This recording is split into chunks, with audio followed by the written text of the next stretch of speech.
पर हुए हमले के बाद अब रूस के एयर डिफेंस सिस्टम पर तो सवाल उठ ही रहे हैं। कई जानकार तो यहां तक मान रहे हैं कि यह हमला रूस की ही साजिश है। पूरी जानकारी के लिए चलिए चल लेते हैं मेरे सहयोगी जनक दवे के पास। फाइनल जो असॉल्ट हुआ यहां पर बता, अभी ये युद्ध क्षेत्र है। यहां पर आपको दिखाए, मैं इस चीज को मैं दिखाऊं थोड़ा। ये देखिए, ये दरअसल आपको रेड लाइन जितनी दिख रही है यहां पर, ये सारी की सारी फ्रंट लाइन है। यहां पर ये युद्ध क्षेत्र है, आप पूरा तरीके से कह सकते हैं। इन क्षेत्र में युद्ध वहां पर चल रहा है। ये रूस का वो इलाका, यहां तो बेलगोरोड और कीव की। अब आपको मैं बता दूं, ये खार्किव पोर्शन से यहां से मॉस्को का जो अंतर है, यहां पर ये चीजें मान ले लगभग 700 किलोमीटर के आसपास है।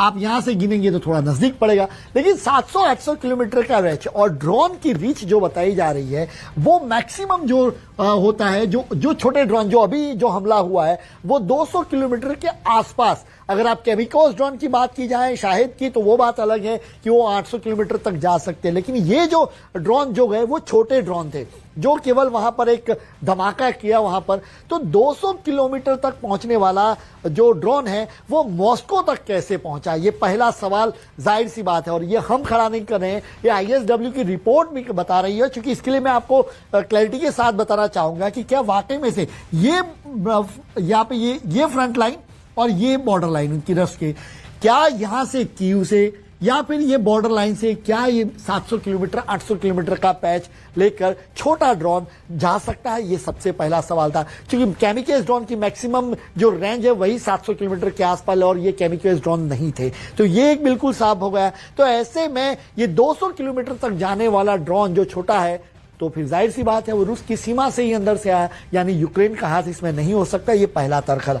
ये तर्क को इसलिए मैं जोड़ रहा हूं और अब आपको मैं ISW की वो रिपोर्ट तक पहले ले जा रहा हूं। जो पहली उनकी ट्वीट आई वो हमने आपको बताई। यहां पर जो वो साफ तौर पे ये कह रहे हैं कि देखिए, Russia is likely stage this attack in an attempt to bring the war home to Russian domestic audience and set a condition for a wider societal mobilisation. ये एक पहली बात कह रहे हैं कि भाई स्थानीय लोगों को ज्यादा जोड़ने की कोशिश के तौर पर इसको देखा जाना चाहिए और इसीलिए वो लेना, चूंकि 9 डे की परेड था वो आया। अब दूसरी ट्वीट आपको बता देते हैं। Several indicators suggest that the Kremlin strike was internally conducted and purposefully stage. जो मैं आपको बात बता रहा था, मैंने क्यों वो आपको मैप दिखाया उससे आपको अंदाजा लगेगा। यहां पर साफ तौर पे इशारा कर रहे हैं कि ये बात है और वो रिपोर्ट के साथ, ये रिपोर्ट भी अंदर लिखी गई है। Several indicators suggest that the Kremlin strike was internally conducted. जो मैंने कहा 200 किलोमीटर का रेंज है, तो फिर ये तो रूस की सीमा से ही अंदर से गया। तो इसके पीछे तो, और खासतौर पर आप DPR LPR की बात करें, लुगांस्क डोनेट्स्क की बात करें, ज़पोरिज़िया की, खेरसोन की बात करें, वहां तो रूस ने अपना कब्जा कर लिया है, तो वो तो और ज्यादा डिस्टेंस बढ़ जाता है। तो ऐसे में ये इंटरनली कंडक्ट है, ये ISW की रिपोर्ट कह रहा है।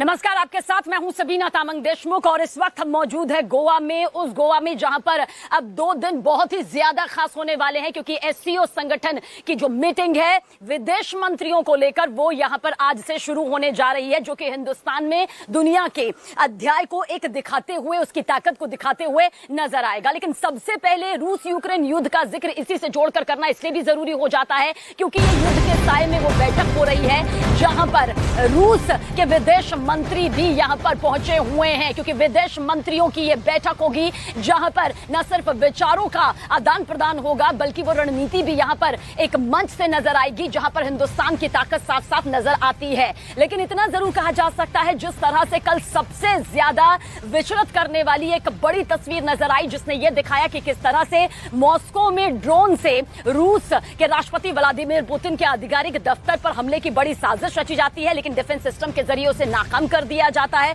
उसके बाद अब ये जंग और खतरनाक मोड़ पर आ गई है। पर इस बीच क्योंकि SCO समिट की जो ये बैठक है, जिसमें भारत साल 2017 में पूर्ण सदस्य यानी कि स्थायी मेंबर के तौर पर अपना नाम दर्ज करवा चुका था, ऐसे में अध्यक्षता हिंदुस्तान की तरफ से की जा रही है और 2 दिन की विदेश मंत्रियों की जो ये बैठक यहां पर होने जा रही है, वो एक नए अध्याय की शुरुआत कही जा सकती है। चाहे G20 की अध्यक्षता हो, SCO संगठन के देशों के साथ की ये अध्यक्षता हिंदुस्तान कर रहा हो, क्वाड में वो शामिल हो, इतना जरूर कहा जा सकता है कि अंतर्राष्ट्रीय स्तर पर हिंदुस्तान की ताकत ने लगातार बढ़ोतरी की है, अपने दमखम के साथ में अपने विचारों को अंतर्राष्ट्रीय स्तर पर साझा किया है।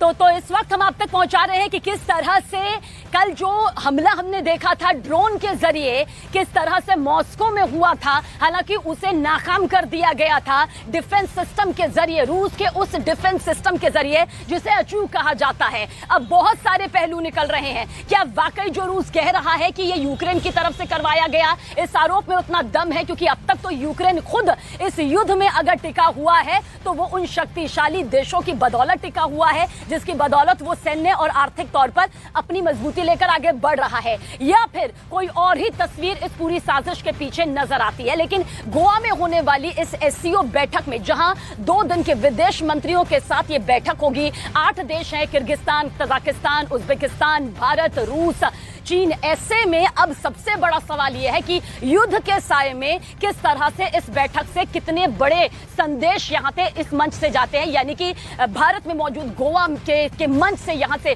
वो संदेश जाता है जिसका इंतजार अब यहां पर किया जा रहा है।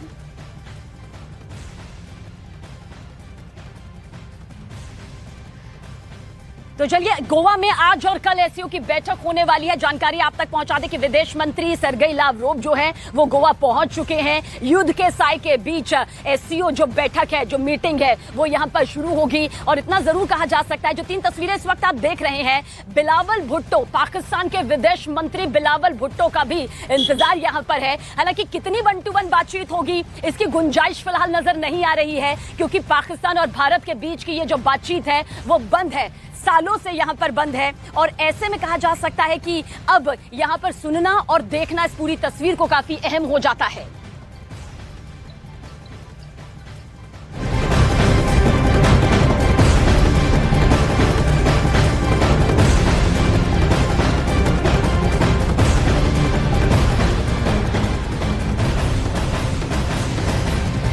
और देखिए, गोवा में हो रही एससीओ की बैठक बेहद खास है, क्योंकि जिस तरह से आज इस बैठक में विदेश मंत्री मौजूद होंगे, उन देशों के विदेश मंत्री होंगे जहां पर एक उच्च स्तरीय रणनीति जो होगी तय होगी, जिसकी अध्यक्षता हिंदुस्तान कर रहा है। और यही अध्यक्षता हिंदुस्तान का रुतबा बताता है, उसके अंतर्राष्ट्रीय स्तर पर उस धाक को बताता है जो कि लगातार साल दर साल बढ़ती रही है। और ऐसे में एससीओ समिट की बैठक हो रही है। बहुत सारी तस्वीरों को यहां पर समझना जरूरी है। जहां पर पाकिस्तान के विदेश मंत्री बिलावल भुट्टो जरदारी यहां पर पहुंचेंगे, तो वहीं पर रूस के मॉस्को में जो ड्रोन से हमले की साजिश हुई, जिसे नाकाम कर दिया गया, उस बीच भी यह बैठक यहां पर हो रही है।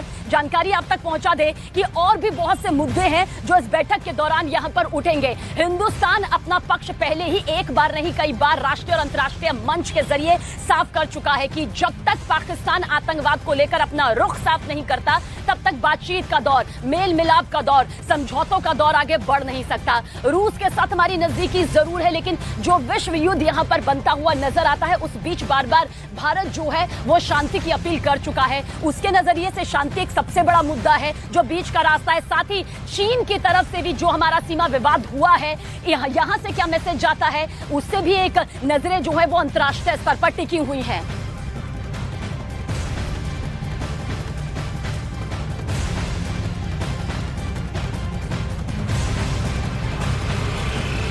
और हमारे सहयोगी नीरज हमारे साथ मौजूद है, लगातार जो इस खबर पर अपनी नजर बनाए हुए हैं। लेकिन इस बीच हम आप तक पहुंचा रहे हैं कि क्या कुछ ये पूरी तस्वीर नजर आ रही है। ये तस्वीरें जो इस वक्त आपके सामने चल रही हैं, वो बता रही है कि हिंदुस्तान की अभी ताकत और ज्यादा बढ़ती जा रही है। देखिए, रूस के विदेश मंत्री पहुंच चुके हैं। पाकिस्तान के 34 साल के विदेश मंत्री बिलावल भुट्टो का यहां पहुंचना अभी बाकी है, लेकिन